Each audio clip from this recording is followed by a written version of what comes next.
요한복음 11장은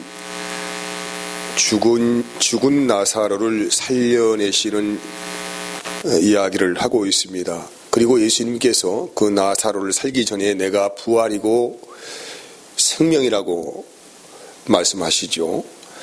예수님이 부활이고 생명인 것을 그 나사로의 가족은 다 그 현장에서 똑똑하게 경험을 하고 목격을 하였습니다.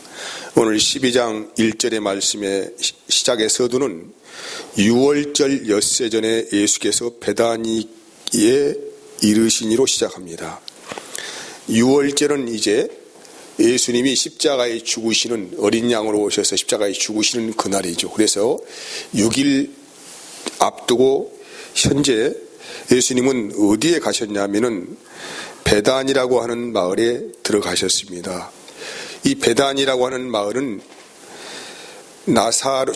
죽은 나사로를 살린 그 마을이고, 현재 예수님은 시몬이라고 하는 사람의 집에 초대가 되었습니다. 여기 시몬이라고 하는 사람은 본문에는 나타나고 있지 않지만은 다른 복음서에 보면은 그냥 시몬이 아니고 문둥이 시몬의 집입니다. 문둥이는 사실 예수님께서 활동할 그 당시에 하나님께 저주받은 사람의 대명사지요. 영원히 저주받은 사람을 누가 만날 수가 있겠습니까? 하지만 예수님은 이 문둥이 시몬의 집에 초대가 되었다는 거. 그래서 이곳에 마리아도 있었고 마르다도 있었고 죽었다가 살아난 나사로도 함께 그곳에 함께하게 되었습니다. 그때 마리아가 순전한 나드 한 근, 여기에 본문의 말에 의하면은 300데나리온 정도 되는 향이라고 합니다.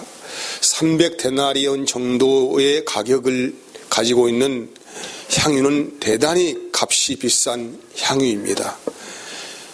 당시의 화폐 가치로서도 충분히 노동자의 1년 연금 정도 되는 그런 아주 고가의 금액을 말을 하고 있죠. 여러분, 1년 동안 한 푼도 쓰지 않고 모으고 저축해야 벌 수 있는 돈이 300데나리온입니다. 오늘날로 말한다면은 우리 노동자 평균 임금을 생각하였을 때 3천만 원 이상 되는 정도의 아주 막대한 금액을 지불한 향유이죠. 이 향유를 마리아라고 하는 여인이 예수님의 머리에 쏟아 부었습니다. 그러면 이 마리아가 예수님께 한 이 행동은 어떤 의미가 담겨져 있을까라는 질문입니다. 다시 본문으로 돌아갑니다. 나사로는 병이 들어서 죽었습니다. 그 병이 들어서 죽은 나사로를 우리 예수께서 다시 살려내셨습니다. 유대인들이 인식하고 있는 질병은 어떤 의미를 가지고 있습니까? 이것은 하나님께 저주받아서 저주받은 사람이 질병에 걸린다고, 또 나사로는 그냥 이 질병이 아니고 죽음에 이르는 질병을 심각하게 앓고 있었다는 것입니다. 그래서 질병은 곧 죄와 연결되는 고리를 가지고 있습니다. 출애굽기 15장 26절의 말씀에 보면은 이르시되 너희 하나님 나 여호와의 말을 들어 순종하고 내가 보기에 의를 행하며 내 계명에 귀를 기울이며 내 모든 규례를 지키면 내가 애굽 사람에게 내린 모든 질병 중 하나도 너희에게 내리지 아니하리니 나는 너희를 치료하는 여호와임이니라. 하나님을 사랑하는 자, 하나님의 뜻대로 사는 자에게는 질병이 걸리지 않는다. 이 질병은 불신자들인 애굽 사람에게 내린 질병이다 라는 것이죠. 신명기 28장 20절에서 22절까지 말씀이에요. 내가 악을 행하여 그를 잊음으로 내 손으로 하는 모든 일에 여호와께서 저주와 혼란과 책망을 내리사 망하여 속히 파멸하게 하실 것이며, 또 21절입니다. 여호와께서 내 몸에 염병이 들게 하사 내가 돌아가 차지할 땅에서 마침내 너를 멸하실 것이며 여호와께서 폐병과 열병과 염증과 학질과 한재와 풍재와 썩는 재앙으로 너를 치시리니 이 재앙들이 너를 따라서 너를 진멸하게 할 것이라. 그리고 계속 이어진 말씀은 하나님의 뜻을 버리고 살아가는 자들에게 종기, 치질, 괴혈병, 피부병, 눈먼 것, 정신병 등등을 주시겠다고 하신 것입니다. 그러니까 유대인들이 인식하고 있는 병에 대한 이해나 개념은 모두가 다 어디에서 기인하는 것입니까? 하나님의 말씀을 어긴 그 죄의 대가로, 형벌의 대가로 받은 것이기 때문에 병은 곧 죄와 연결되는 카테고리를 가지고 있습니다. 나사로는 그냥 병이 아니고 아주 심각한 죽을 병에 걸려서 죽어버렸습니다. 그냥 죽은 게 아닙니다. 죄라는 저주의 사슬에 걸려가지고 나사로는 죽게 되었다는 것이죠. 그런데 이미 죽어버려서 시체가 되었고 무덤에 매장된 나사로에게 예수님께서 다가가셔서 나사로야 나오너라 하니까 나사로는 염을 한 그 상태로 그대로 몸을 동이고 무덤에서 나왔다는 것이죠. 무슨 말을 하고 있습니까? 죽음의 저주에서 도저히 빠져나올 수 없는 이 저주의 늪을 예수님께서 풀어헤치게 하시고 그에게 생명의 능력을 부여하여서 예수님께서 그를 살렸다는 것입니다. 이 광경을 똑똑히 지켜보고 있는 사람이 누구였어요? 마리아라는 여인이었다는 것이죠. 그때부터 이 마리아는 심각한 질문을 하게 됩니다. 예수는 누구이신가? 여러분, 우리 인생의 출발이라고 하는 것은 바로 이 질문에 시작하는 것이죠. 나에게 예수님은 어떤 분이신가? 마리아의 고민은 어떤 것이겠습니까? 예수님께서 자기 자신을 나는 부활이고 생명이라고 그렇게 선포하셨는데 그 부활이고 생명 되신 그분께서 말씀을 하시니까 싸늘하게 죽은 시체가 그냥 그대로 걸어 나오더라는 것이죠. 그때부터 마리아는 심각한 고민을 합니다. 예수는 누구이신가? 우리의 신앙생활의 출발은 여기에 시작하는 것이죠. 예수님은 나에게 어떤 분이신가? 예수님은 누구이신가? 이 질문에 심각하게 들어가 보지 못한 사람들은 신앙을 가질 수가 없어요. 예수님이 죽었다가 다시 3일 만에 부활했다고 합니다. 성경은 그렇게 기록을 하고 있습니다. 이것은 그냥 넘어갈 일이 아니죠. 그 죽었다가 다시 살아나신 부활이고 생명이라고 하시는 그 예수님은 누구이신가? 이 고민은 그냥 고민이 아닙니다. 우리를 사망의 늪에서 우리를 불러내시는 하나님의 음성이십니다.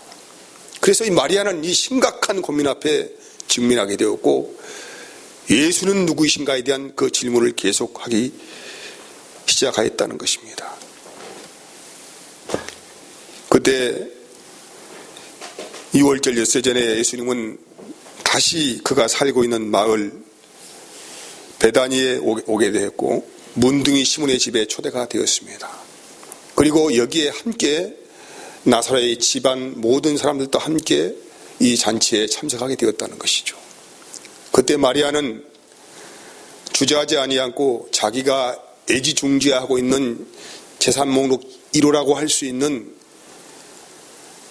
옥합 향유를 가지고 가서 아무런 대책이 없이 그냥 예수의 머리에 다 부어버렸어요. 그리고 마리아는 자기의 머리털로 예수님의 발을 닦으면서 그분 앞에 엎드려 있었습니다. 고린도전서 11장 15절 말씀에 읽어보면은 여자의 긴 머리는 그 여자의 영광이라고 그렇게 표현하고 있습니다. 왜 여자의 긴 머리가 영광이 됩니까? 죄의 원인을 우리에게 말씀하고 있는 것이죠. 우리는 하나님 앞에 수치스러운 죄를 가지고 있는데 그 죄를 가진 모습이 여자의 긴 머리에 표현되는 영광의 증거라고 하는 것이죠. 이것은 아담과 하와부터 비롯된 그 하와의 죄를 통하여 역사되어지는 사탄의 활동을 근거를 하고 있습니다. 그래서 이 마리아라는 여인은 예수님께 나와서 향유를 다 깨뜨려 부수고 쏟아버리고 나서 자기의 긴 머리칼로 예수님 발 앞에 무릎 꿇어 앉아서 머리카락으로 예수님의 발을 닦고 그 예수님 발에 입맞춤을 했던 것입니다.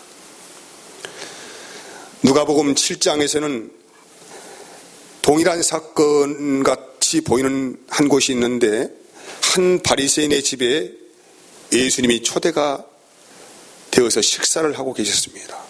근데 그 동네에 살고 있는 한 죄를 지은 여인이 예수님께 찾아와 가지고 눈물로 예수님 발 앞에 엎드려서 울면서 자기의 향유를 쏟아 붓습니다. 그리고 자기의 머리털로 예수님 발을 씻고 또 그 예수님의 발에 입맞춤을 하면서 한없이 울고 있는 거예요.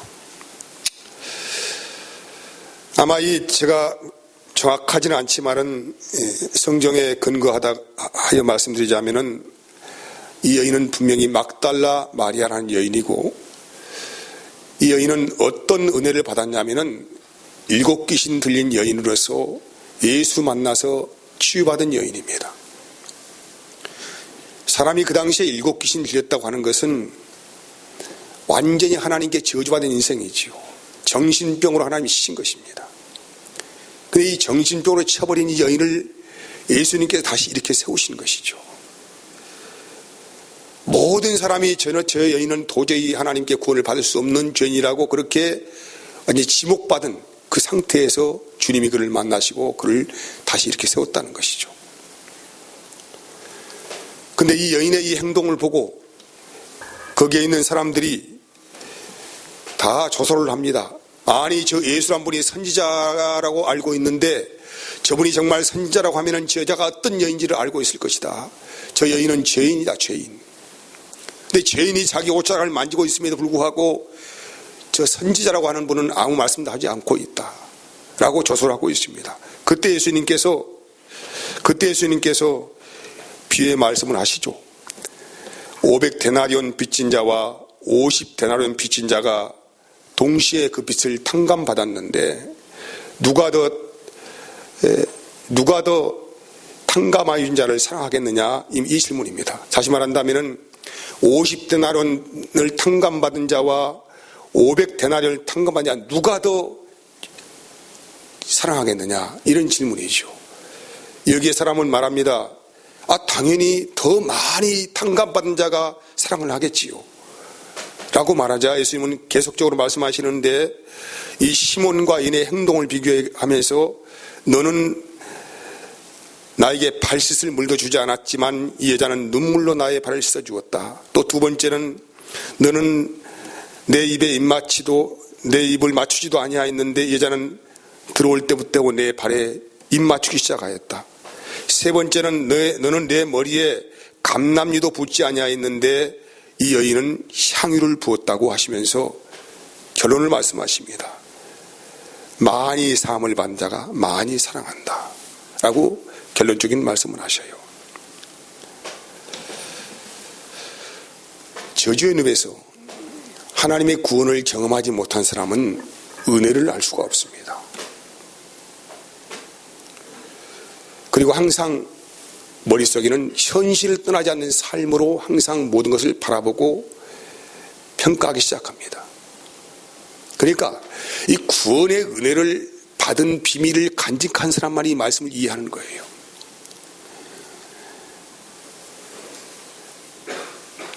이 세상에 어디에도 사랑을 능가하는 희생은 없습니다.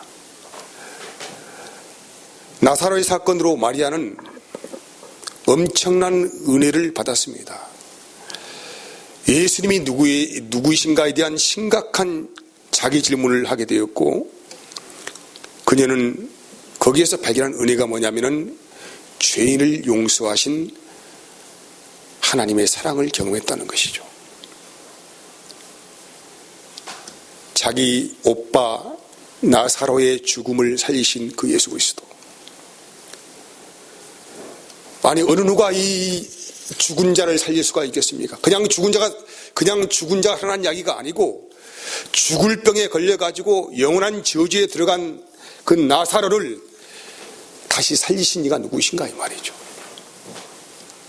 모든 자들은 나사로를 조소하고 저주할 것입니다. 너는 하나님께 죄를 지어서 영원한 죽음으로 들어갔구나 라고 그렇게 말을 하고 있는데, 그때 예수님께서 다가오셔서 죽어있는 나사로를 다시 살렸다는 것이죠. 이런 은혜를 알고 있는 마리아가 하는 행동은 자기의 모든 소유를 주님께 다 바치는 것이었어요. 어느 누가 이 마리아가 행한 이 행동을 무모하다고 할 수가 있겠습니까?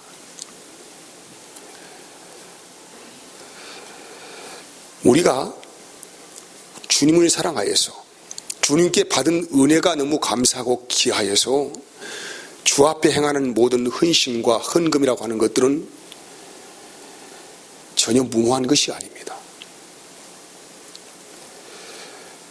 아니, 더 무모한 어떤 행동을, 이 마리아보다 더 무모한 어떤 봉사와 헌신을 한다고 하더라도 이것은 극히 당연한 것이라는 것이죠. 근데 여기에 이 마리아라고 하는 여인의 행동에 대해서 이해하지 못하는 한 사람이 등장을 합니다. 누굽니까? 가룟 유다입니다. 300데나리온 호가하는 이 향유를 예수의 머리에 아무런 의미가 없이 그냥 쏟아버린 이 행동에 대해서 가룟 유다는 이해할 수 없는 분노를 보내서 합니다. 아니, 그 비싼 것을 왜 그렇게 허비를 하느냐?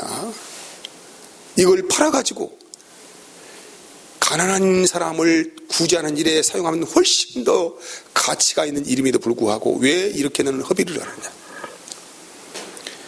이성적인 생각으로는 충분히 유다의 말은 근거가 있는 말입니다. 정말 마리아가 한 행동은 아무런 가치가 없어요.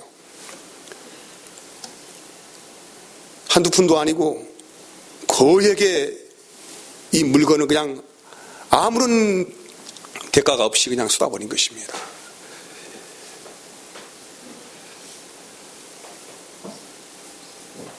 정말로 이 돈을 가지고 좀 더 훌륭한 일에, 좋은 일에 얼마든지 사용할 수 있는 충분한 금액이 됩니다.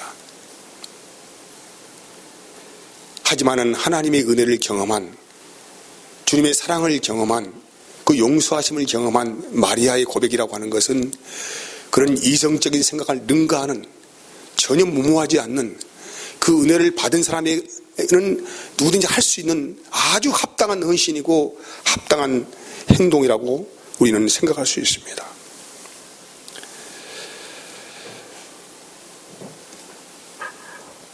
나사로를 통하여서 우리에게 말씀하시는 주님의 말씀은 주님 자신이 부활이고 생명이라고 하는 것입니다. 그리고 인간의 영생이라고 하는 것이 어떻게 시작되는가에 대해서 우리에게 보여주고 있는 것입니다. 우리가 영생하지만은 영생은 내가 믿는다고 영생이 아니고 주님의 모든 것들이 나에게 생명으로 들어올 때만이 비로소 그분이 나의 영생인 것을 비로소 고백할 수 있는 귀한 우리의 신앙의 첫 출발의 단추를 현재 풀고 있는 것이죠. 우리는 다 나사로처럼 하나님의 뜻대로 살지 못해서 죽을 병이 이미 들어버린 사람들이었어요. 그래서 이 사망의 왕노릇에서 영원히 헤어나지 못하는 그런 완전한 사망에 갇힌 자들이었습니다. 그런데 오늘 예수님께서 생명의 능력과 언어로 우리에게 말씀하신 거예요. 나오너라, 이 말씀을 하신 것이죠. 그리고 예수님이 계속적으로 이런 말씀하십니다. 이 여인이, 이 마리아가 행한 일에 대해서 7절 말씀 보면은 나의 장래날을 위하여 그것을 간직하게 하라고 하신 것입니다. 그리고 23절을 보면은 예수께서 대답하여 이르시되 인자가 생명을 얻을 때가 왔도다. 내가 진실로 진실로 너에게 이르노니 한 알의 밀이 땅에 떨어져서 죽지 아니하면 한 알 그대로 있고 죽으면 많은 열매를 맺느니라. 예수님 자신이 부활이고 생명이라고 말씀하고 있습니다. 내가 이때를 위하여 왔다고 선포하신 것이죠. 31절에 쭉 읽어보면 이렇게 또 기록이 되어 있어요. 이 세상에, 이제 이 세상에 대한 심판이 이르렀으니 이 세상의 임금이 쫓겨나리라. 내가 땅에서 들리면 또 모든 사람을 내게로 이끌겠노라고 말씀하십니다. 또 44절을 말씀하시죠. 예수께서 외쳐 이르시되 나를 믿는 자는 나를 믿는 것이 아니요 나를 보내신 이를 믿는 것이다. 제자들은 이 말씀을 지금도 이해하지 못하고 있습니다. 우리는 하나님께 받은 은혜가 없다고 한다면 전혀 이 마리아가 한 행동에 대해서 이해할 수가 없습니다. 저건 허비다, 허비. 왜 필요없는 물질을 귀한 것을 낭비를 하느냐. 좀 더 신중히 생각하여서 좀 더 선한 일에 이 일을 했으면 더 좋을 뻔했는데 우리는 이런 생각을 할 수가 있겠지요. 근데 제자들이 예수님께서 하신 말씀이 성취가 되는 것을 보고 십자가의 영광을 보고 그들은 그때부터 그 말이 무슨 말인지를 깨달았다는 것이죠. 16절 말씀 봅시다. 제자들은 처음에 이 일을 깨닫지 못하다가 예수께서 영광을 얻으신 후에야 이것이 예수께 대하여 기록된 것임과 사람들이 예수께서 이같이 한 것임을 생각이 났다라고 하는 것입니다.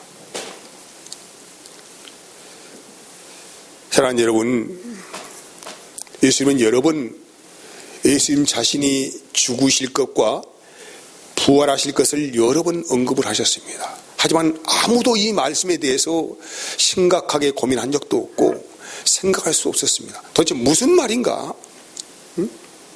무슨 말도 안 되는 말씀을 하고 계신가? 본문에도 마찬가지예요. 6월절 엿새 이전에 이제 일주만 있으면 예수님은 잡히시고 고난을 받으시고 십자가에서 죽으시는 것입니다. 근데 이 죽으심에 대해서 아무도 관심이 없었고 생각하지도 않았습니다. 그런데 유독 누구만요?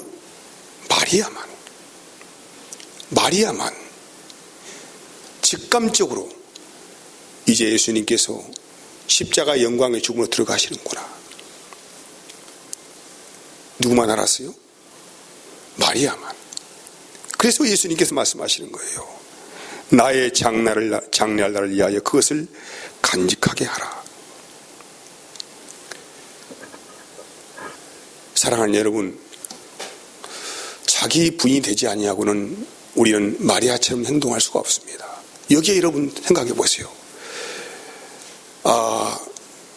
우리의 재산 전부를 주님께 드린다고 하는 것은 대단히 심각한 고민입니다. 이것은 정말로 자기 부인이 되지 아니하고는 전혀 행동할 수 없는 정말로 이성적으로 납득이 가지 않는 행동이지요. 어떻게 마리아가 이런 마음을 가질 수가 있었을까? 그것은 예수님 안에 부활이 있고 생명이 있다는 비밀을 알게 되었기 때문에 이미 마리아는 이미 예수님 십자가 영광을 보기 이전에 그리스도의 십자가 안에 들어가 버린 것이죠. 우리는 성령으로 하지 아니하고는 누구든지 주를 시인할 수 없다고 분명하게 말씀을 받습니다. 고린도전서 12장 3절 말씀이죠. 그러므로 내가 너희에게 말하노니 하나님의 영으로 말하는 자는 누구든지 예수를 저주할 자라 하지 아니하고 또 성령으로 아니하고는 누구든지 예수를 주시라 할 수 없느니라.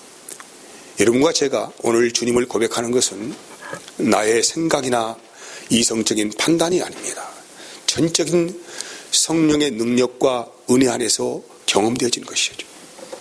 그래서 우리는 내가 고백하는 주님은 나의 생각이나 판단에서 결정된 문제가 아니었고 하나님의 성령이 우리의 은혜를 부으심을 통하여서 그 주님을 고백하게 하신 것입니다. 이런 사람을 뭐라고 말하냐면 성령세를 받은 사람이다.